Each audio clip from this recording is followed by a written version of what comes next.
Les Pistons ont une jeune star prometteuse, plusieurs joueurs draftés dans les hauteurs de la draft, un coach expérimenté qui a déjà atteint les finales NBA. Alors, pourquoi sont-ils aussi nuls ?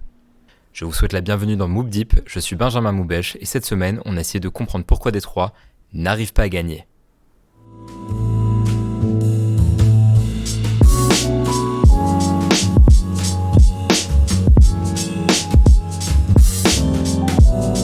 Howdy tout le monde et bienvenue dans Moop Deep, le podcast de basket session qui traite de l'actualité de la NBA depuis les États-Unis. On est toujours à San Antonio, mais aujourd'hui j'ai décidé de faire un petit écart. On va pas parler des Spurs, de Victor Wembanyama, de ses 30 points contre les Blazers. On va parler d'une équipe qui, paradoxalement, est encore pire cette saison, une équipe de la conférence Est, plutôt située dans le Nord. Et donc pour parler des Pistons en l'occurrence, puisque c'est l'équipe à la mode pour les mauvaises raisons. Et j'ai ramené avec moi un invité qui me tient très à cœur, mon cher Enzo qui est plus connu sur Twitter sous le nom de Logged In, mais qui a aussi une vie en dehors de Twitter, un travail dans le basket également d'ailleurs. Et vas-y Enzo, je te laisse te présenter. Ben déjà, merci à toi Benjamin de cette invitation. Merci à toi d'être là. Dans le très fameux Moop Deep, le meilleur podcast de la CNFR. Et tu m'as très bien présenté, voilà. Donc moi, c'est Logged In sur Twitter pour ceux qui me connaissent pas. Et comme tu l'as dit, je suis également entraîneur de basket dans la vie de tous les jours, assistant en N3 et présent sur plusieurs catégories chez les jeunes dans la préformation de nos futures stars françaises. Et en plus de ça, du coup, t'es fan des Pistons. En l'occurrence, tu regardes mais tu regardes tous les matchs des Pistons et tu forces même, j'ai vu tes joueurs à crier 1, 2, 3 Pistons à l'entraînement. Ce qui est un petit peu de la maltraitance, mais bon, voilà, ça prouve aussi ton amour de la franchise. C'est pour créer des nouveaux fans, parce que bon, c'est pas maintenant qu'on va créer des nouveaux fans avec la série de défaites, même s'ils sont très au courant de la série de défaites, étonnamment. même s'ils ont 10, 11 ans, ils savent tous qu'on perd tous nos matchs. Mais sinon, fan des Pistons, malheureusement, un peu victime de ma passion. Parce que tu peux pas lâcher une passion, c'est pas toi qui décides, j'ai envie de dire. Mais devant tous les matchs et avec la boîte de mouchoirs pour sécher les larmes à tous les matchs. Incroyable. Donc c'est vrai que là il y a des raisons de pleurer en l'occurrence parce que les Pistons sont la pire équipe de la ligue, je pense qu'on peut le dire comme ça. Ils ont 2 victoires et 29 défaites depuis le début de la saison. Hier, donc là on est vendredi quand on enregistre ce podcast, hier ils ont enregistré leur 28e défaite consécutive face aux Celtics du coup, et c'est le record all-time sur une saison qui continue de creuser, mais en plus ils ont égalé le record all-time tout court qui s'était étalé sur 2 saisons, qui était détenu par les Sixers du process. C'est l'une des pires attaques de la ligue, une des pires défenses de la ligue. C'est une équipe qui est partie pour gagner 14 matchs cette saison d'après les indicateurs statistiques. On est quand même sur un beau fiasco. Aujourd'hui, j'avais envie de me pencher un petit peu sur les causes de ce fiasco-là, avec toi qui regarde les matchs, avec toi qui a une approche aussi un petit peu analytique de ces choses-là. Je te pose la question qu'on va élargir bien sûr parce qu'il n'y a pas de réponse simple comme ça. Pourquoi est-ce que les Pistons sont aussi nuls ?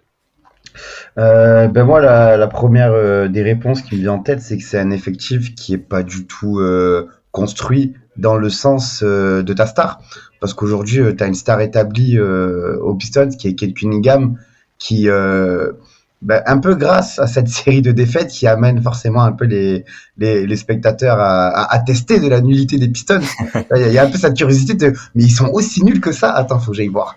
Et du coup, tu as de plus en plus de monde qui regarde les Pistons en ce moment, et tout le monde se remarque qu'en fait, Cade Cunningham, c'est un joueur magnifique, bourré de talent.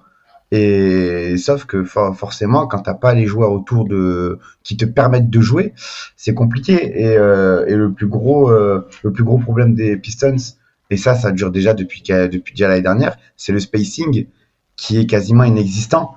Et quand tu sais que Cade Cunningham est notamment un joueur de pick and roll, un finisseur près du cercle et un joueur de mi-distance, ne pas avoir de spacing, ça revient à lui empêcher de jouer.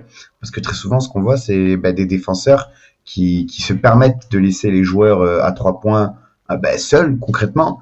Et il y a des images où il y a 4 défenseurs dans la raquette pour gêner Cade Cunningham. Et ça marche. Et ça marche parce qu'autour, t'as pas de shooter fiable pour punir et pour offrir de l'espace. Donc le premier souci qui me vient en tête, c'est le spacing. C'est vrai que pour appuyer ce que tu dis statistiquement parlant, 33,4% de réussite à 3 points. C'est la pire équipe de la ligue sur ce niveau-là. Et c'est à égalité avec les Grizzlies. Mais par exemple, les Grizzlies, eux, ils ont un gros volume. Et les Pistons, en plus, ont un petit volume. Donc, petit volume, très faible efficacité. C'est un peu tout ce que tu veux pas, normalement, derrière la ligne à 3 points. Et par contre, l'équipe joue énormément pick and roll. Problème, elle est pas efficace en pick and roll. Parce que Kate Cunningham, lui, fait des grosses performances depuis un moment. Là, je regarde les derniers matchs, ceux qu'on a le plus regardé à cause de la série de défaites, mais aussi parce qu'il y a eu un match intéressant contre les Celtics qui s'est fini en prolongation, qui était vraiment disputé, et je pense que les Pistons auraient carrément pu le gagner. Mais sur les 5 derniers matchs, il a dépassé 3 fois la barre des 30 points, 2 fois la barre des 40 points. Et c'est vrai que la manière dont il joue, c'est impeccable. On rappelle, ancien premier choix de la draft, Kate Cunningham. C'est vrai que c'est un joueur qui est fait pour le pick and roll. C'est un joueur qui, en fait, est assez fait pour la NBA moderne, mais il faut qu'il soit entouré de shooters. Et là, cette saison, voilà, ça, on atteste qu'il n'y a pas vraiment les armes pour shooter autour de lui. Et même de manière générale, finalement, les Pistons sont en dessous de la moyenne dans toutes les zones du terrain, à l'exception du mi-distance où ils sont exactement à la moyenne. Mais en dehors de ça, en fait, ils sont pas efficaces dans la raquette, ils sont pas efficaces sur les longues mi-distances, ils sont pas efficaces à 3 points. L'attaque, elle est complètement catastrophique. Donc, je pense que ce que tu pointes du doigt, c'est important. Ma question, c'est aussi qu'est-ce qui, dans la construction du jeu, peut-être, empêche les Pistons de performer. Moi, j'ai l'impression qu'il y a un manque de mouvement off-ball, il y a un manque globalement en fait d'organisation dans le jeu autour de Kate Cunningham, qui fait aussi qu'ils n'arrivent pas à performer. Je sais pas ce que tu en penses. Déjà, dans le jeu, le souci est que tu n'as qu'un seul ball handler remplaçant à Kate Cunningham, et c'est Killian Hayes. Et malheureusement pour nous Français, Killian Hayes ne peut pas jouer à côté de Kate Cunningham. Les deux sont incompatibles sur le terrain parce que les deux ont besoin de la balle pour être positifs à l'équipe, et les deux ne peuvent pas offrir de spacing suffisant à l'un comme à l'autre. Kate Cunningham s'est un peu amélioré en catch and shoot cette saison, même si ça reste moyen, j'ai envie de dire. Mais à côté, les deux peuvent pas cohabiter. Donc du coup, tu as un seul ball handler secondaire qui en plus ne sait pas shooter et n'est pas non plus élite dans les coupes. Donc déjà, ça s'enlève une grosse solution. Ensuite, à côté, tu as des gars comme Jaden Ivey qui est excellent en transition, qui est excellent dans les espaces. Mais forcément, puisque quand on passe en défense, en attaque pardon, de demi-terrain, avec une défense placée et que la défense se concentre notamment dans la raquette, lui aussi n'a pas d'espace pour performer. Donc, je pense que ce manque de coupe, ce manque de jeu off-ball, c'est une des conséquences plutôt du manque de spacing, puisque la défense peut se concentrer dans la protection de la raquette et forcément, du coup, ça t'enlève des espaces, des couloirs de passe, des couloirs de drive, et tout le monde ne peut pas profiter un peu de ses talents personnels. Tu parlais du jeu en pick and roll qui est moyen. Lorsqu'on a Jalen Duren, ça va déjà mieux. Parce que Jalen Duren est un gars qui sait poser des écrans, qui sait même faire des très belles passes. Il peut très bien recevoir la passe après un roll pour la redonner souvent à des backdoors. On a vu Ossar et Ivy qui se plaisent beaucoup dans les backdoors. Et ça, c'est quelque chose de positif. C'est rare, donc il vaut mieux le relever. Mais malheureusement, quand Jalen Duren est blessé, ce qui arrive souvent, les solutions, c'est Bagley, Stewart et Wiseman, sachant que pour Bagley, Bagley est moyen, on va dire, en pick and roll, mais Stewart et Wiseman en pick and roll, c'est affreux, parce que t'en as un qui est trop petit, à la personne de Stewart, et t'en as un qui s'appelle Wiseman qui ne sait pas poser d'écran. Donc voilà, et puis il y a un manque de compréhension du jeu aussi qui est assez alarmant. Ça, j'en parle même pas. Ça, j'en parle même pas. Et sur le Pistons américain, sur un groupe des fans des Pistons américains, il y en a un qui avait dit que Wiseman c'était le seul Warriors de l'histoire qui ne sait pas poser un écran. c'est un peu vrai. Il y a vraiment de ça, et c'est vrai que pareil, encore une fois, j'appuie ce que tu dis avec des chiffres sur demi-terrain, les Pistons, c'est moins d'1 point par possession. 0,97, c'est juste une des pires équipes de la ligue. Bon, ils essaient de jouer vite, de jouer pas mal en transition, mais finalement, ils n'arrivent pas non plus à être très bons en transition parce que les équipes s'adaptent en face. Et c'est vrai que moi, j'ai un vrai problème sur ce secteur intérieur, dans le sens où il y a Jalen Duren qui a fait une belle progression. Je pense que tu as raison sur le fait qu'il partage bien le ballon. De manière générale, il est beaucoup plus conscient de ce qui l'entoure, beaucoup plus efficace, beaucoup plus alerte que l'année dernière. En fait, il progresse bien. Il est conforme aux attentes. Ça pourrait peut-être même être un candidat au MIP s'il avait plus de minutes dans un contexte plus favorable. Mais en l'occurrence, autour de ça, tu as raison, la rotation elle est pauvre.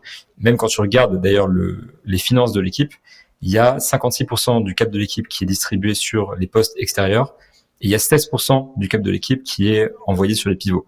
Donc fatalement, quand tu as une équipe qui est construite comme ça, avec un vrai manque de renfort à l'intérieur, que ton vrai backup pivot, c'est Wiseman, Stewart, parce que c'est un petit, mais c'est compliqué.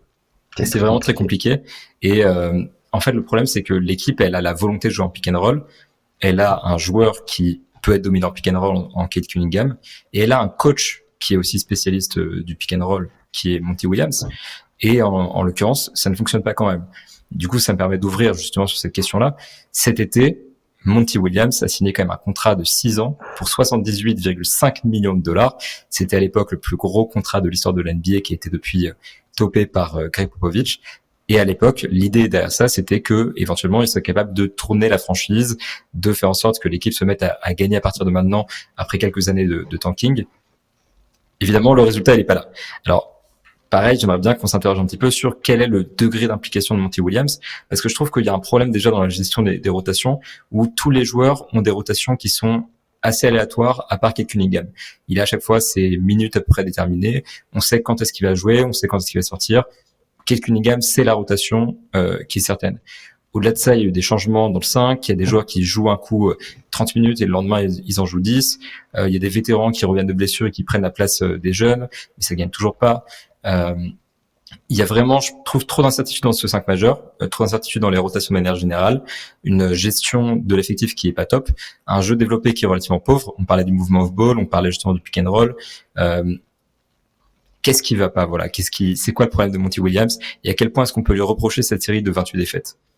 Alors déjà, on va commencer par le positif pour changer un peu, parce que Monty Williams, quoi qu'on en dise, il y a quand même du positif, notamment dans les attitudes et les plans défensifs. Défensivement, même si on est mauvais, il y a, en ce moment un peu moins, parce que forcément le moral est à zéro, mais on a vu vraiment des belles séquences avec des vrais plans défensifs, des prises à 2 à 0. C'est simple, c'est du basket simple, mais qui marche. C'est des prises à 2 à 0, c'est des très bonnes rotations, de la communication, ce qu'on n'avait pas forcément l'année dernière avec Dwayne Casey, qui privilégiait, par exemple, sur les pics, ça défendait en drop, ou soit on défendait en drop, soit on défendait en switch surtout.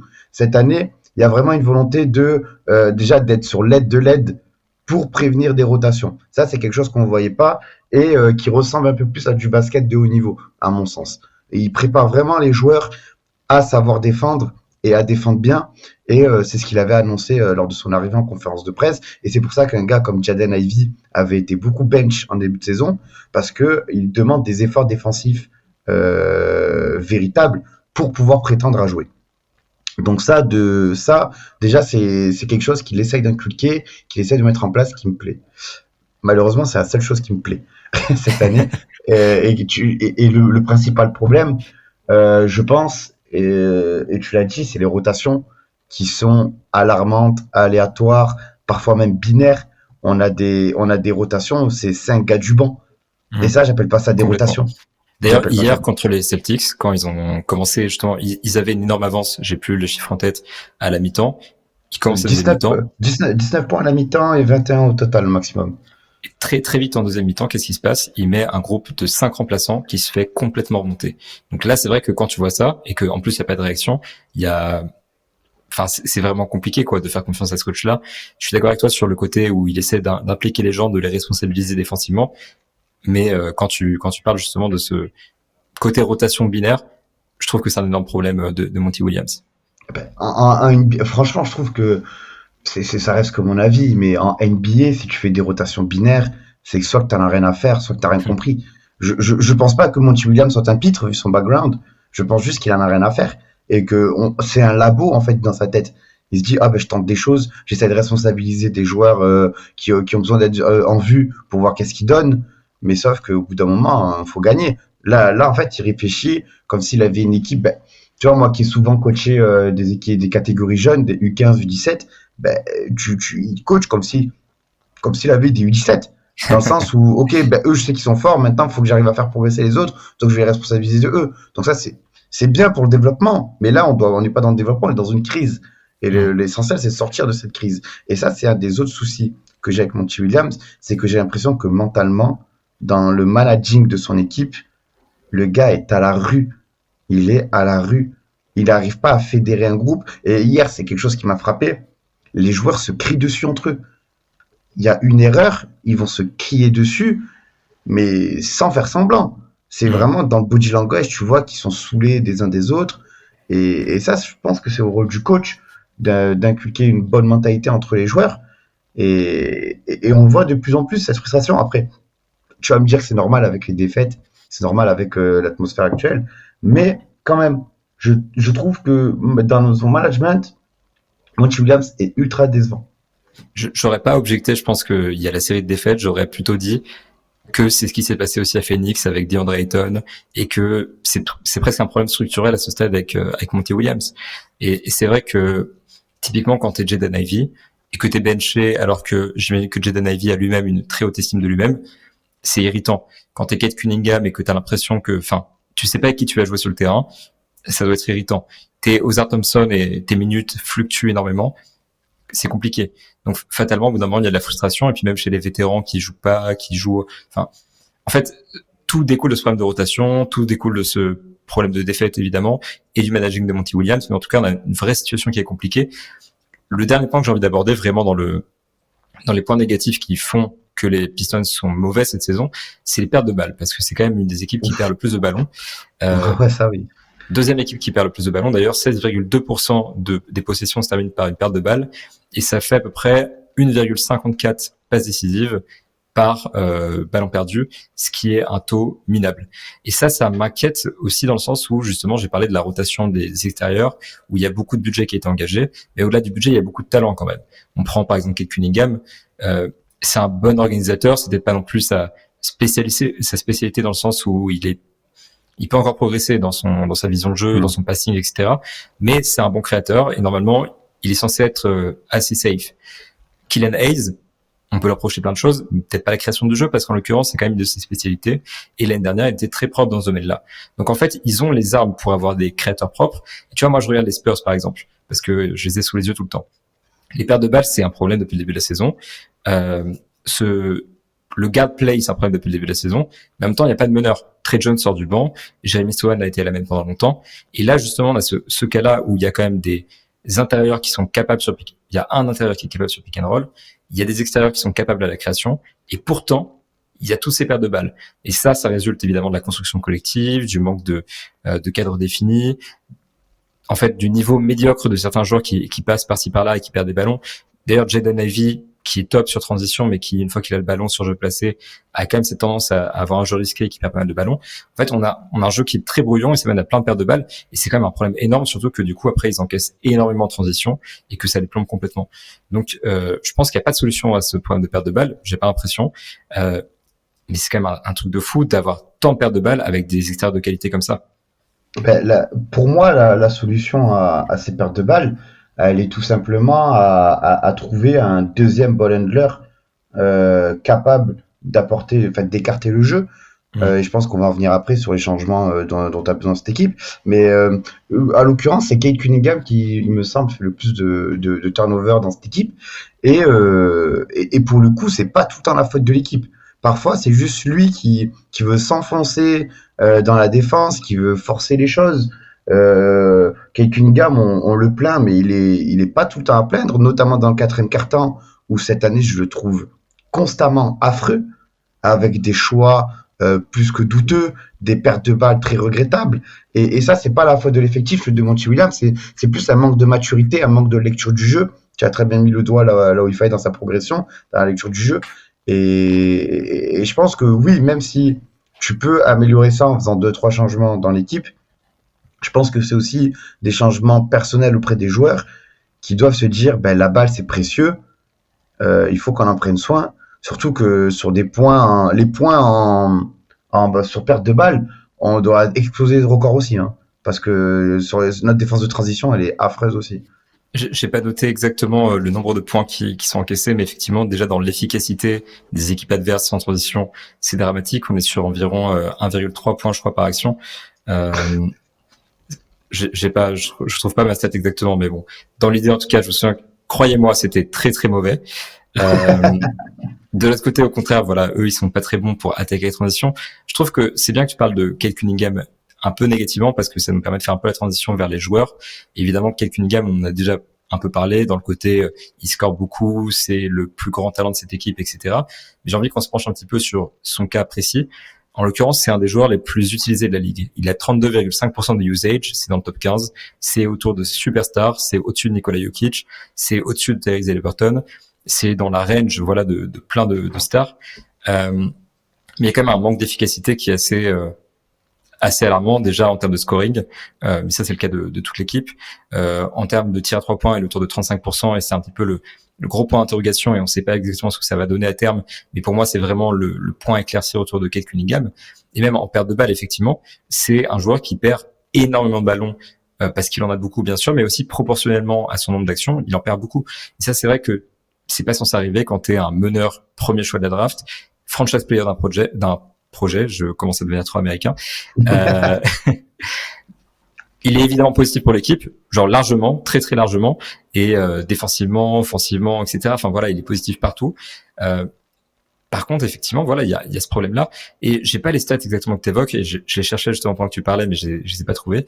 Je sais qu'en seconde mi-temps, il est tellement moins efficace, il rentre tellement moins de tirs. En fait, le problème, c'est que en première mi-temps, souvent, il commence bien, il est bien efficace, etc. Et quand le match avance et quand l'enjeu augmente, il se met à disparaître. C'est aussi dû à la construction collective, encore une fois, mais par contre, effectivement, t'as raison de dire que il est pas exempt de toute critique. T'en as fait déjà quelques-unes. J'ai envie qu'on se concentre un peu sur le positif maintenant, qu'on essaie de parler un petit peu des joueurs qu'on a bien aimés.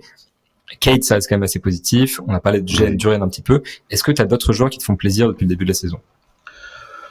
Oui et non. Le non, je vais justifier maintenant, c'est parce que j'ai pas de façon régulière, malheureusement. Okay. Ça va être des, j'ai le mot en anglais, putain, mais tu vois, mais moi, je commence à m'américaniser. C'est pas grave, tu sais quoi, c'est Mob Deep, mon gars, balance des mots en anglais.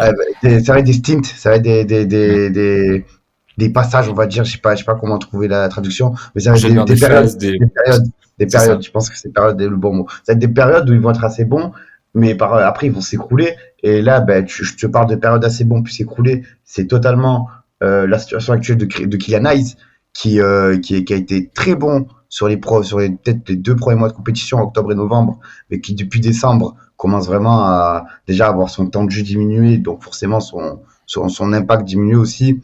Et Killian Hayes, c'est un joueur qui marche au rythme et à la confiance. Donc forcément, quand il a pas ça, ça marche pas. Mais j'étais assez content de lui, qui était l'un des meilleurs, voire le meilleur de l'équipe, et peut-être même, j'ai pas en tête, mais je pense que ça m'étonnerait pas qu'il soit un des meilleurs de la ligue, même en termes de ratio assist turnover. Pendant un moment, il a enchaîné les matchs à 6 assists, 0 turnover, 7 assists, 1 turnover. Donc voilà, c'est quelque chose de très très propre, notamment avec cette équipe de plombiers. Et donc déjà, il y a lui qui m'a fait beaucoup plaisir. Il y a Ossar qui a eu un début de saison fulgurant, où voilà, il a été très très mis en avant par sa défense, par nous ce qu'on aime bien dire, son juice, par son jus, le fait de pouvoir monter haut athlétiquement, c'est une bête. Et moi, Ossar, c'est quelqu'un que je trouve extrêmement intelligent en attaque, mais il a une maturité qui est hyper rare pour dans les coupes déjà. Dans les coupes, dans les kick-out, dans le fait de renverser le jeu parfois, mais voilà, c'est quelqu'un qui manque de skills, qui manque de capacité en 1 contre 1. En NBA, c'est compliqué quand c'est une ligue de 1 contre 1, mais qui manque surtout de shoot. 16% à 3 points cette saison, c'est le pire de la ligue tout simplement. Donc ça, c'est très très inquiétant pour lui. Dans son futur, c'est totalement un truc qu'il doit développer s'il veut espérer avoir une grande carrière. Duren, on l'a dit aussi, une très belle progression qui fait plaisir. Et malheureusement, c'est tout. C'est vrai que après ça, t'as pas grand monde. Hein. Ivy, moi, me déçoit très fortement. Moi aussi. Je le dis. Ivy me déçoit très fortement par son manque d'intelligence, tout simplement. C'est quelqu'un qui n'est pas intelligent, qui par la basketball parlant, qui sur demi-terrain est catastrophique. Mais dès qu'il a la balle, il drive en fait. Il se pose pas de questions, il fonce dans le tas. Donc ouais, des fois ça va passer parce que tu vas tomber sur un vieux pépère de 31 ans qui a pas envie de défendre en saison régulière. Donc Bon, ouais, super, tu veux pas. hier c'était Kristaps Porzingis, je me souviens d'un petit en même temps son premier pas il est compliqué à rattraper donc Oui, son premier pas est compliqué à rattraper, je l'entends, mais il est bête. Je suis désolé de le dire comme ça, désolé si je suis un peu cru, mais ce gars est bête. soit il y a pas de problème. J'ai en tête une action de transition, là où c'est en plus c'est censé être son point faible, où il est à 3 contre 1, et il se dit, j'y vais quand même. Mais non, tu dois. Surtout que les trois, c'était genre Derrick White, Horford et Porzingis. Et mon gars, tu parles à je crois que c'est le meilleur bloqueur chez les gardes, qui est Derrick White, un des meilleurs défenseurs sur la ligne arrière de la ligue. Porzingis, Horford, qui font 2 fois ta taille. Réfléchis, tu vois. C'est Ivy, moi, me déçoit fortement et je milite depuis des semaines pour qu'on le trade parce qu'il a une trade value encore très importante. Il faut qu'on en tire quelque chose avant que le gars devienne un Josh Jackson bis. Voilà, avec un gars au point plus, c'est un poste. Non, Josh Jackson, c'était pick 4, il me semble. Poste 2-3 et ouais, poste 3, mais pick 4, il me semble. Choix numéro 4, effectivement, parce que voilà. Mais à culpa, moi, je voulais qu'il aille aux Celtics en poste 3, en pick numéro 3. Je préférais Jason Tatum à l'époque. On a tous nos moments comme ça, t'inquiète pas. Ça arrive à tout le monde, Ça a très mal vieilli, effectivement.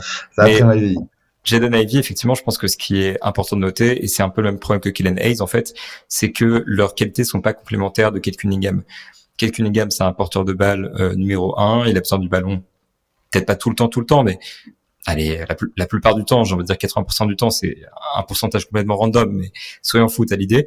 Et Jaden Ivey, lui, effectivement, il a besoin de la balle pour driver, pour profiter de son premier pas rapide, tout ça. Et il est pas capable de tirer à 3 points. Il est 31,1% sur la saison, sur un très faible volume. On a le même problème avec Killian Hayes, qui a 30% à 3 points sur un volume encore plus faible. Et qui lui aussi en fait est pas efficace sur le périmètre, il est pas très efficace sur la balle. Donc en fait on a cette accumulation constante de joueurs qui ont besoin du ballon et autour de ça donc les joueurs qui sont relativement positifs, c'est des gens qui peuvent pas shooter. Jalen Duren, c'est un super intérieur, on l'adore tous les deux. C'est un super finisseur, c'est vraiment un intérieur typique, j'ai envie de dire. Il est très bien pour la NBA moderne parce qu'il profite bien des espaces. Par contre, il va pas créer de l'espace supplémentaire parce qu'il ne shoot pas du tout. Et c'est un peu pareil. Je sais plus de qui je voulais parler. pour Ozar, justement. Non, Stewart, pour le coup, il a réussi à s'écarter avec le temps. Le problème, c'est justement que il crée de l'espace, mais il en profite pas. Donc, il sert à rien. Concrètement, il sert à rien. En fait, on choisit entre les deux. C'est soit t'as le mec qui s'impose bien dans les espaces, soit t'as le mec qui crée de l'espace, mais s'impose pas dedans. Et derrière ça, effectivement, t'as Ozar qui est complètement incapable de créer du spacing et qui, pareil, lui, s'insère bien dans l'espace, mais voilà. En fait, pour chaque joueur, t'as l'impression qu'il faut faire un choix. C'est avec la balle ou pas du tout. C'est créer de l'espace ou va dedans, mais pas les deux. En fait, c'est toujours ce problème-là. Et du coup, il y a un manque déjà de polyvalence chez les joueurs. Il y a un manque de complémentarité qui amène tous ces problèmes. Et c'est vrai que la plupart des joueurs, en fait, tu les juges négativement. On a parlé de James Wiseman, tu parlais de Jaden Ivey, et du côté, il est stupide en termes de QI basket. James Wiseman, c'est spectaculaire. J'ai cette action en tête, là, je sais pas si tu vois, mais tu sais, où il prend un rebond, et il reste dans la raquette, alors que son coéquipier fait une pénétration. Et tu sais, il le voit vraiment arriver et tout, mais il reste planté dans la raquette. Et du coup, tu sais, t'as 3 défenseurs qui sont là et tout. Et en fait, personne n'arrive à lire la situation, c'est complètement stupide. Et, et ça, c'est tout le temps là. Et encore, on n'a pas parlé du pire joueur de la ligue. Et ça, je suis très honnête, les amis, ce n'est pas pour faire les Pistons, on est pauvres. Là. Je trouve que ce joueur est le pire joueur de la ligue cette saison, c'est Isaiah Livers.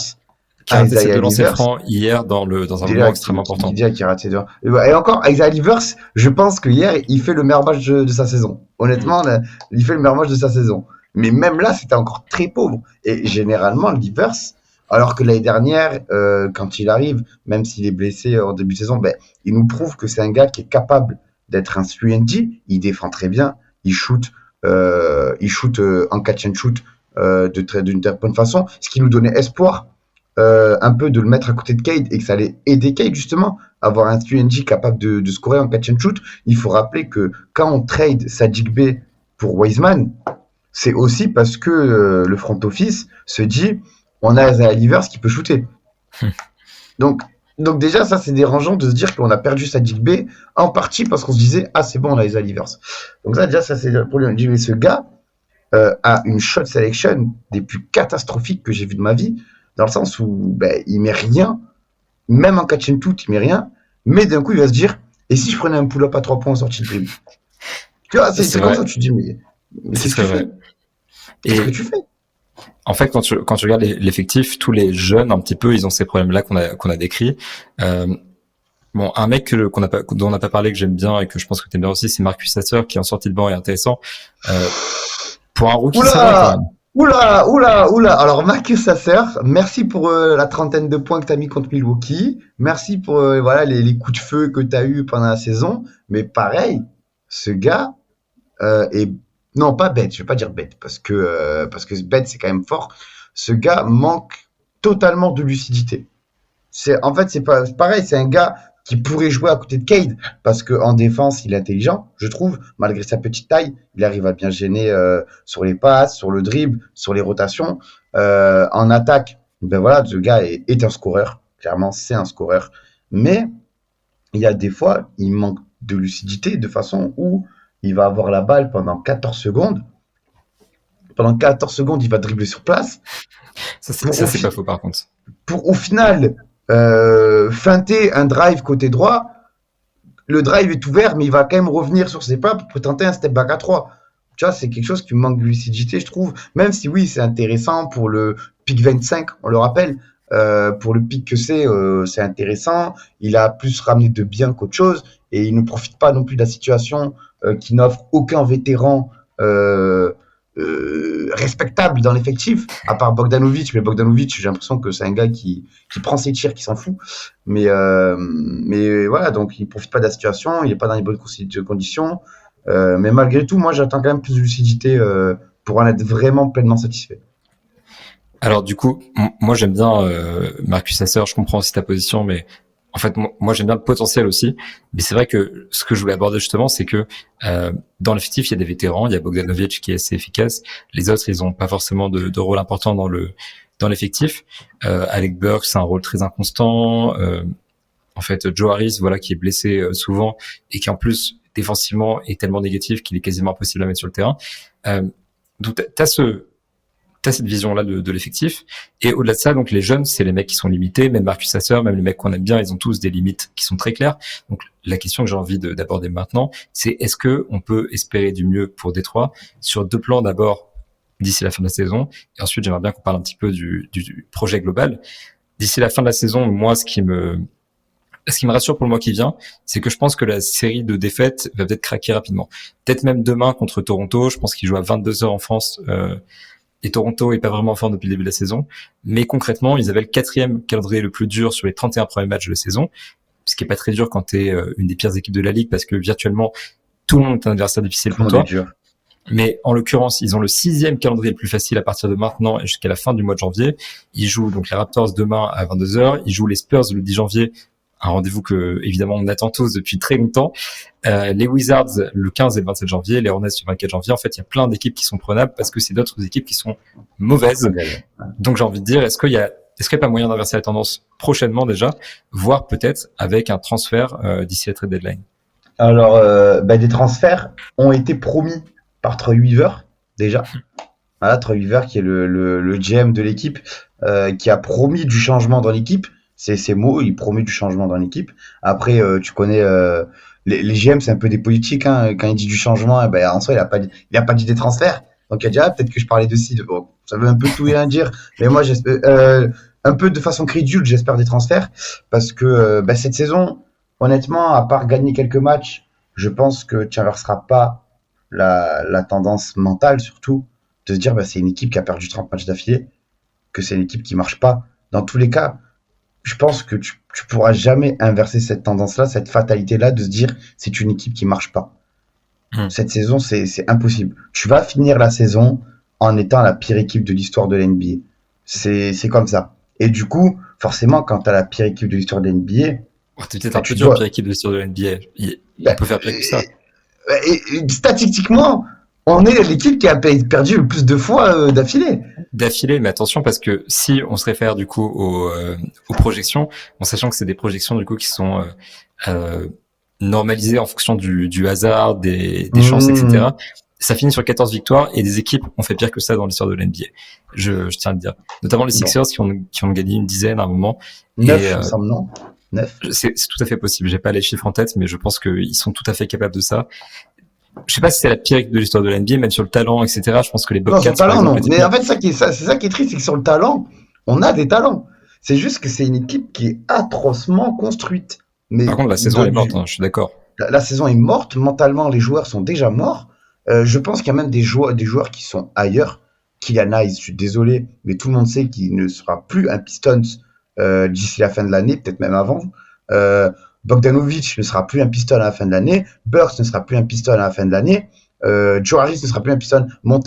Les trois quarts de l'effectif savent très bien que dans les 6 mois à venir, ils ne seront plus des joueurs des Detroit Pistons. Et c'est tant mieux.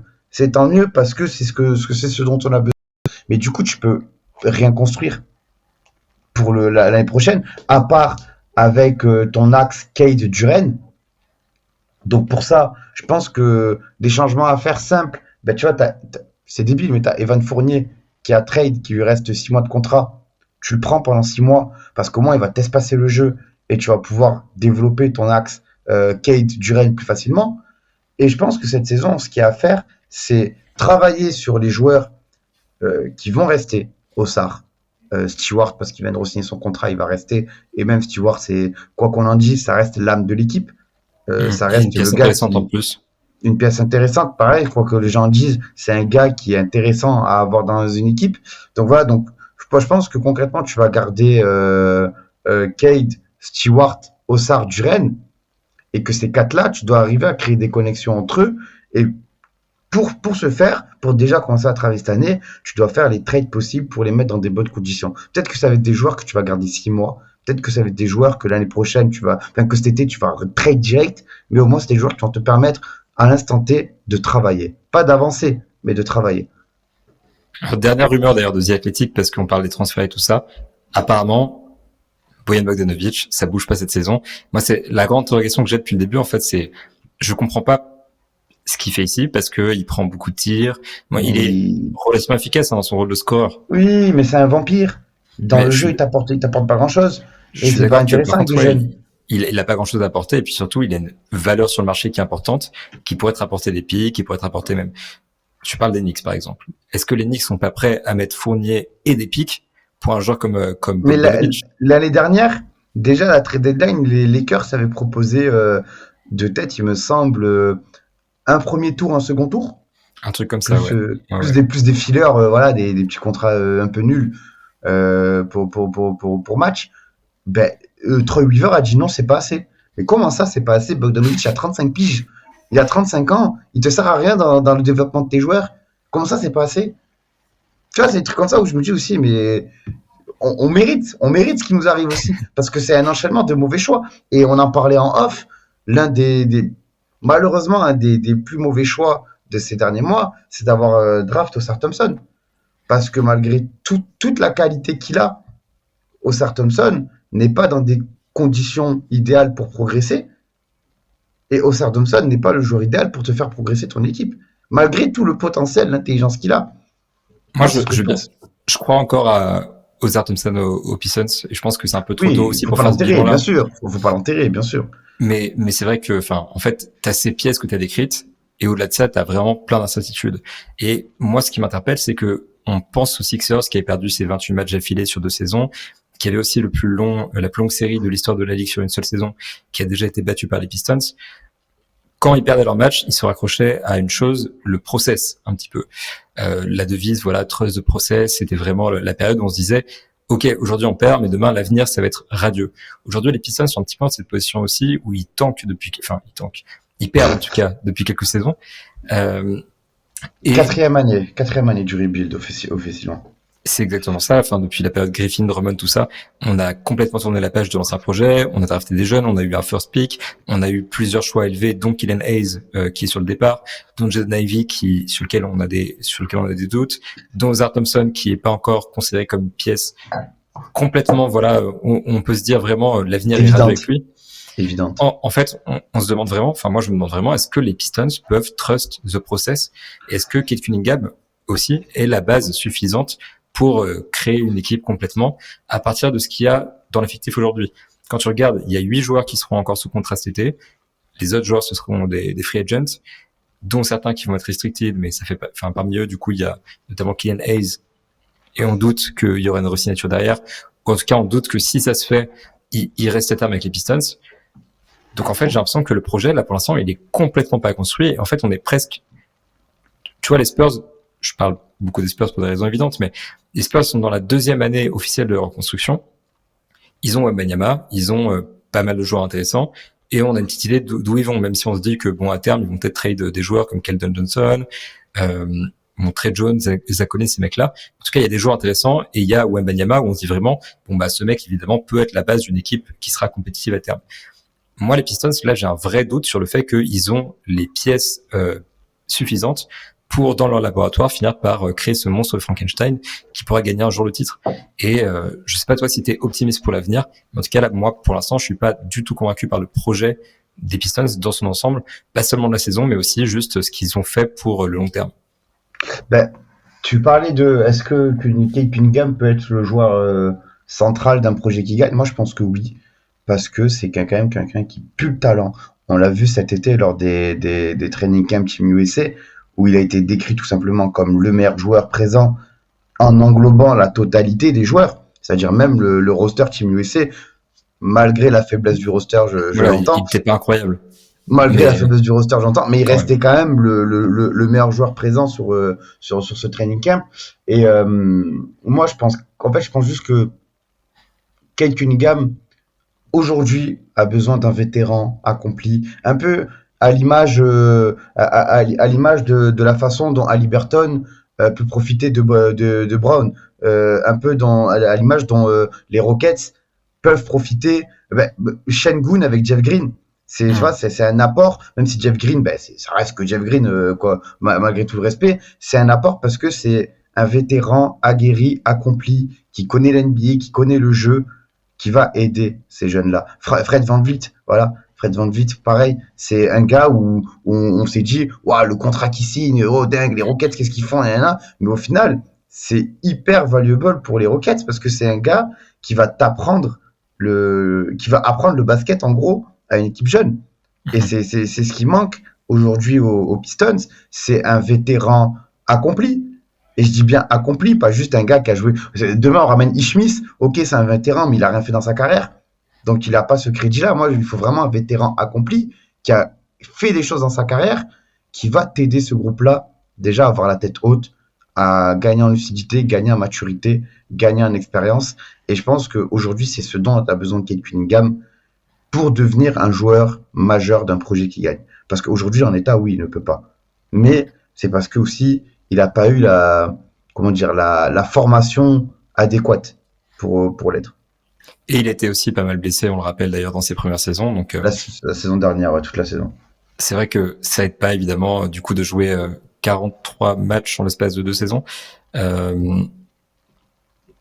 Là, enfin, je veux dire, 43 matchs aujourd'hui, hein, je veux dire, depuis... Oui, bien sûr. C'est vrai que ça, c'est un petit peu difficile, et je pense que de toute façon, on peut se mettre d'accord pour dire ce truc banal que tout le monde va dire chaque fois. Seul l'avenir nous dira ce que vont devenir les Pistons. Mais c'est vrai que pour le coup, c'est ça, parce que c'est vraiment un jet de dés. Est-ce que Kate Cunningham, un jour, débloquera son tir ou sera suffisamment entouré pour réussir à performer? Est-ce qu'Ozar Thompson réussira à se développer offensivement pour devenir une pièce centrale du projet? Est-ce que Jalen Duren va continuer à progresser de la manière dont il le fait actuellement? Est-ce que éventuellement Jaden Ivey va devenir un nouveau joueur? J'en doute, mais soyons fous. J'en doute fortement. Toutes ces questions-là, en tout cas, on va pouvoir observer la fin de la saison. Ça reste une équipe qui est intéressante, ça reste une équipe qui a du potentiel. Je sais pas s'il y a le potentiel pour gagner un titre. Là, c'est vrai que c'est le projet de reconstruction qui me séduit presque le moins. Du fait qu'il y a eu Ozar aussi, hein. C'est vrai que s'il y avait eu Victor Wembanyama à la place, on l'aurait perçu très différemment. Et même s'il y avait eu, je sais pas, hein, d'ailleurs, même Amen Thompson, tu vois, il y aura un potentiel offensif, mais en tout cas, c'est vrai que là, maintenant, on a l'impression que le potentiel de l'équipe, il est un petit peu bridé. Donc, voilà, wait and see. Faisons confiance ou pas à Troy Weaver, faisons confiance ou pas à Monty Williams. Voilà, c'est pour ça que je doute aussi. En tout cas, voilà, on verra ce que ça donnera. Enzo, merci beaucoup d'avoir été avec moi aujourd'hui, ça m'a fait très plaisir. Pour ceux du coup qui Merci. suivent pas encore Enzo sur les réseaux, je vous invite à le suivre du coup @loggedin. Et puis aussi donc tu fais partie de plein de projets, notamment TBA.